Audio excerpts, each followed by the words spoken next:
What's up everyone, my name is Trent and I've been living, traveling, and gaming inside of a van for almost 3 years now. But today, I'm taking Vanlife Gaming to the next level. And this is my world now. This is my world now. And this is my world now. And this is my world now.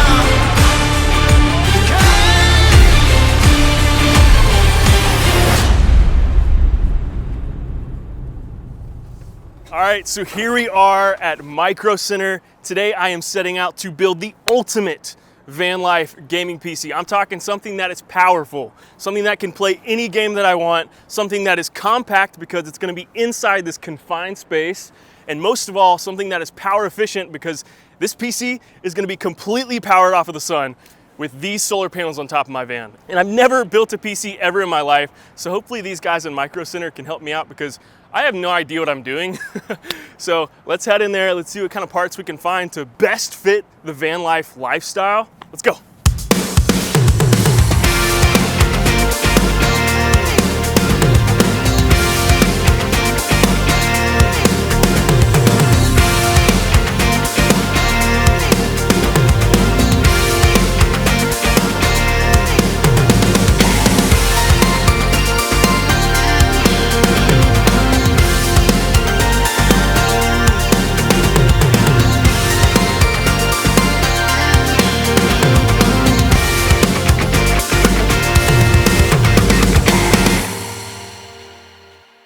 So here we are with Lucas. Lucas, thank you for joining me. He works at Micro Center. What is your title, actually? Sales associate, sales, everything, all the above. I mean, sweet. Sell anything, everywhere. Lucas is gonna help us figure out how to build the perfect Vanlife gaming PC. As you know, I need something powerful, something that can run every game that I want to play. Sure.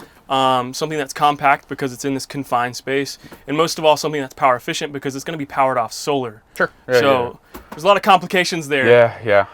So I guess the first question would be, how big are we thinking? How small are we thinking, really? Where's it going to go? I imagine it mounting on top of my desk here because I think it would be cool if you could see it right when you walk into the van. Sure. I want it to be sort of like the main focus of the van because that's sort of my lifestyle. Yeah. I live in a van, but I also game. It's a big part of me. So something small enough to fit on top of this desk, maybe right here. Sure. I don't even know if you have something that small. Yeah, I have something in mind. Yeah, we should be able to get something a pretty small, like a toaster oven size thing that could fit there. That would be perfect. I think that could definitely fit on top of the desk easily enough. Now, my next question is, with it being such a small case, obviously there's some limitations there as far as like GPU and other parts inside. With a computer being that small, is there any way that we could build something that's powerful enough to play like AAA games? Or Yeah, definitely.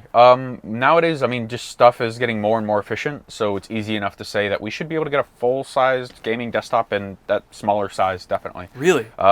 We shouldn't really have too much struggle. It might run a little warm, but ultimately, I don't think that's going to be a huge issue. The biggest complication I have living in a van is, I'm basically living outside. True. So the summers are hot, the winters are cold. So my biggest concern is like when I'm gaming, the computer, I know it gets hot, but if it's like 90 plus degrees outside Fahrenheit, I mean, is that gonna Yes and no. It's hard to really say. I mean, obviously in Georgia, it does get hot in the summers. In the winters, it doesn't get super cold. But with that said, I think that you ultimately aren't really worried about it. We're talking a different scale. Okay. With temperature that we're running into here, we're going to be talking 90 Fahrenheit being a very hot use case. For that, I mean, we're talking upwards of 100 just at idle for Fahrenheit at least. Okay. So I wouldn't worry about it too much. It will produce heat, and that's, the higher end hardware we go, the more heat it will produce. But ultimately, I don't think that's necessarily something to be super concerned with. I've never been in anything under 15 degrees Fahrenheit, but if that is the case and we went with like a water-cooled system, do you think that would be a concern of freezing the water that's in the water coolant, or how does that work? Yes and no. Unless if you're in Antarctica, I really wouldn't expect, just with the amount of additives they put in those AIOs, that you're going to run into any issues. So I wouldn't worry about it too much, but we could consider going with air cooling just because, but we have a lot of flexibility there. I think either way would be fine. You'd have to be on the moon almost to get something that Oh, would actually really? freeze. I mean, it would have to be really, really cold. Okay, okay. So on the performance, how are you powering it? How is everything getting power to it? This van is actually solar powered. Everything's powered off the sun here. These lights, the computer, my refrigerator. I've got 600 watts of solar panels on the roof of my van. Okay. The power is then stored in a battery bank that I have under my bed. It's 620 amp hours of AGM batteries, which is ultimately 310 amp hours of usable power. So as of right now, I am gaming on a Razer laptop that pulls at peak, I think 280 watts. Sure. Which, if I did my math correctly, it's been a while, so my numbers might be off, but I could be able to game on my Razer laptop for about 8 hours. Sure. And that 8 hours of gameplay just means, like, if there's no sun at all, recharging my system, I can play for 8 hours until my battery bank dies. But if the sun's out, I can pretty much play infinitely. Sure. I would like to keep that power consumption the same or better. Sure. So 280 watts, 300 watts or lower Sure. power efficiency for our build. Is that something we could do for such a powerful system? Is that even possible? It's tight, but I think we could, especially if we don't go over the kill, or even if we go out of our way to do some tweaking here and there, we can ultimately get something that is either in that same ballpark as far as wattage, maybe a little bit more, but I think it's going to ultimately be a lot more horsepower for you to actually use for gaming. So I don't think we're going to run into any issues, but it's something that we would have to kind of play with and kind of see. Even if we have to tweak stuff later, we can always do that. Okay. So since you're moving away from the laptop, how are you planning on getting internet? Do you have like a good plan for that, or? So right now I get my internet off of 2 Verizon hotspots, Sure.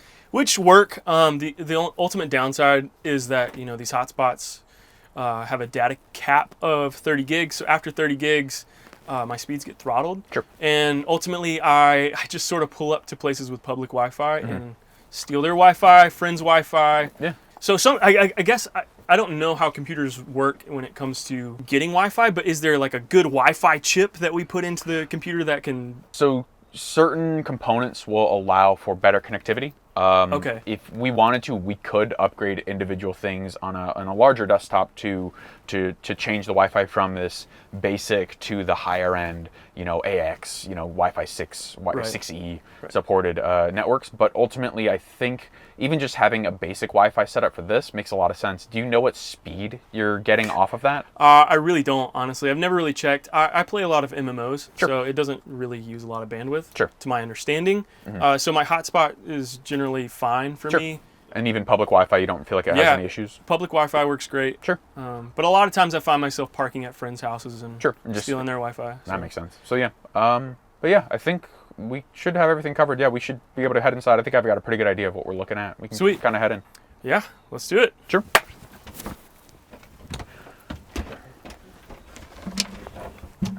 Just gonna over the guitar. Gotcha. You just hit. Okay. I'll just.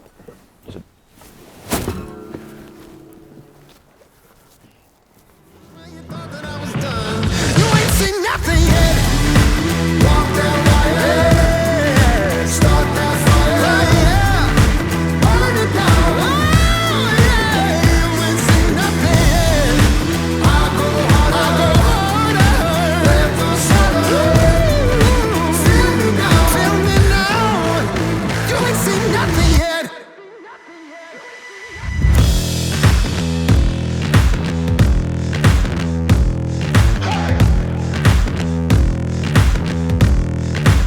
You ain't seen nothing yet.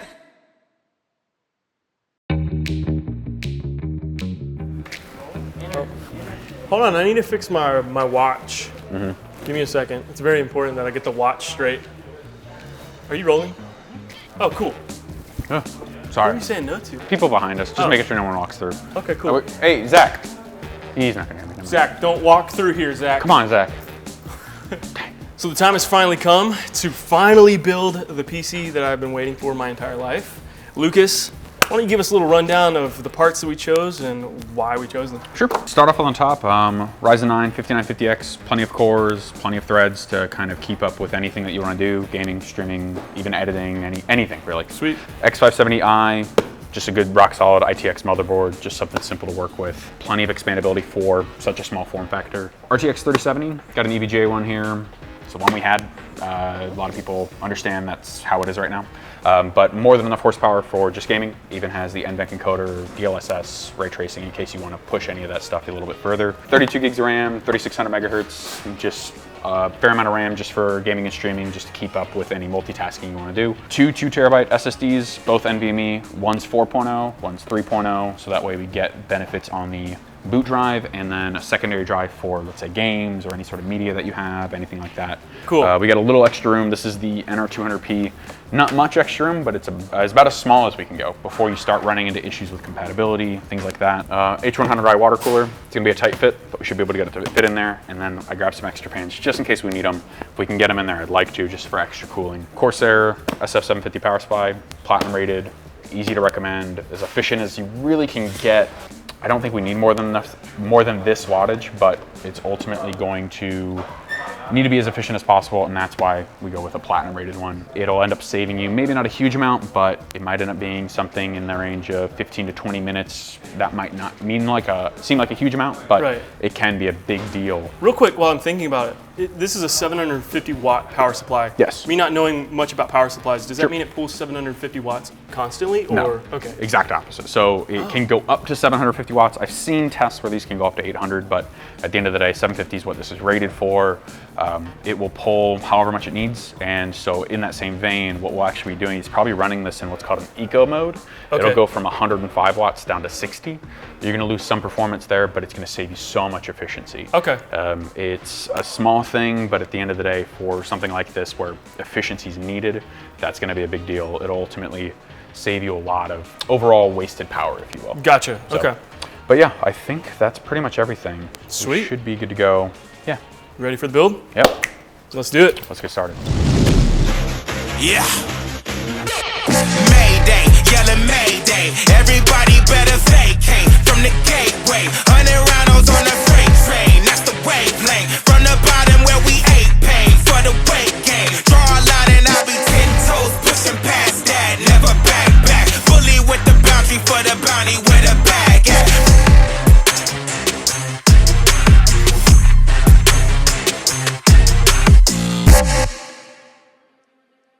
Moment of truth. Is it going to turn on? Yeah. 1, 2, 3. Who did that noise? I heard that. Oh wait, is the power supply on? I don't know. You're rolling all this, right? Yes, that's what I'm talking about. You ready? Yes. You think it's going to turn on? Yeah, definitely. 100%. All right. Can we get a countdown? 3, 2, 1. It's definitely doing stuff. Give it a sec. There we go. Bada bing, bada boom. We've got signal, baby. That's not bad. Yeah. Not bad at all.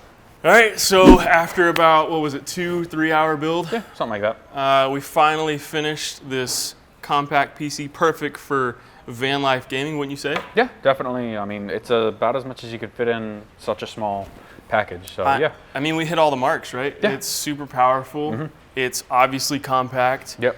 And it's super power efficient. I mean, we just checked right now. Yeah. I mean, idly, we're pulling, what, 80 watts? 80 watts or something like that Yeah. at idle. And then I think under load, we'd probably be in the 250 range. Well, I'm super happy with this. And honestly, I can't wait to game on this bad boy. Lucas, thank you so much, man. I really appreciate all your help. By all means. I'm so excited to play some games on this thing. So let's take this bad boy, put it in the van, and start gaming.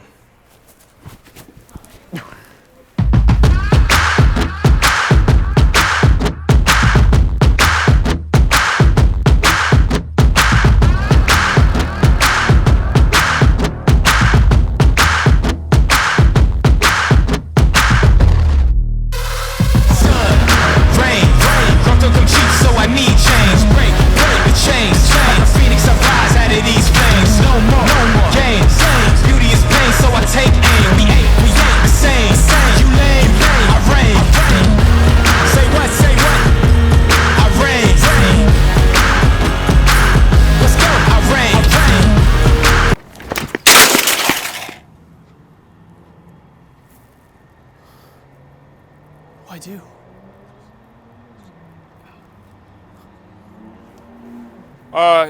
Well, thanks guys for watching this video. Make sure to like, comment, and subscribe. I'll see you next week.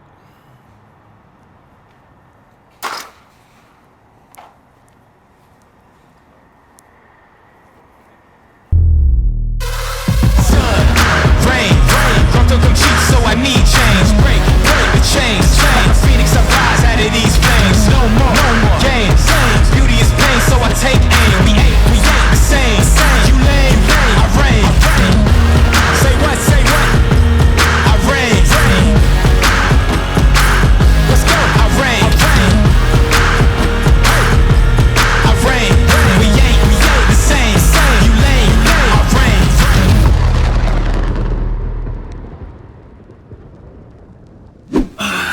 Well, there you have it, guys. The ultimate Vanlife gaming PC right in front of your eyes. I hope you guys enjoyed watching this video as much as I enjoyed making it. And if you did, make sure to like, comment, and subscribe and let me know what you think. But while you guys do that, I'm gonna get back to playing Halo Infinite because I'm kind of addicted right now. So, let's wrap this bad boy up, okay? I'll see you guys next time. Thanks for watching this video. Peace!